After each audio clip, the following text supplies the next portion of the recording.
باش تحدد نوع المتغير في البيطون غادي نستعملو الcasting. باش نخدم بهاد التقنية خاصني نستعمل واحد الحاجة جديدة علينا سميتها الfunctions. بالضبط غادي نستعملو built-in functions.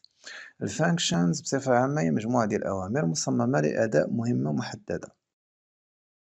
غادي نرجع للبروغرام نعرف 3 ديال المغيرات A و B و C وغادي نعطيهم نفس القيمة الأولية 1 1 1. غادي نرجع للسطر وندير print ل A و print ل B و print ل C. ندير سيف ونحل بروغرام. حتى حاجة ما سبيسيال عطانا 1 1 1. أول built-in function اللي غادي نستعملو هي ال str اللي الدور ديالها هو تحديد النوع المتغير على شكل string.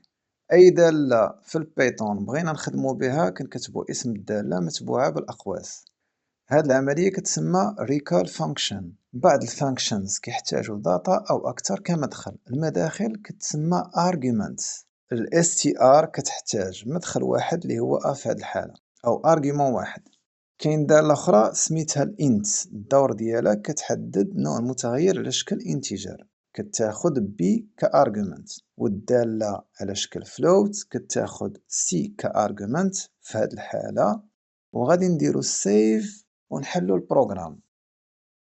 المشكل كيف ما كتشوفو في A و B ما نقدرش نفرق بين التايب ديالهم من خلال الطباعة في الشاشة. هداك الشيء علاش غادي نستعملو واحد built-in function سميتها type. غادي نبدل القيمة الأولية ديال واحد في A ل str واحد و B ب int واحد و C ب float واحد. غادي نجي ل print وغادي نكتب A و B غنكتبها في الثانية و C غادي نكتبها في الثالثة. إلا حلينا البروغرام غادي نحصلو على نفس النتيجة اللي كانت قبل. نرجعو للبروغرام. في بلاصة A غادي نكتب type A و في بلاصة B غادي ندير type B و في بلاصة C غادي ندير type C.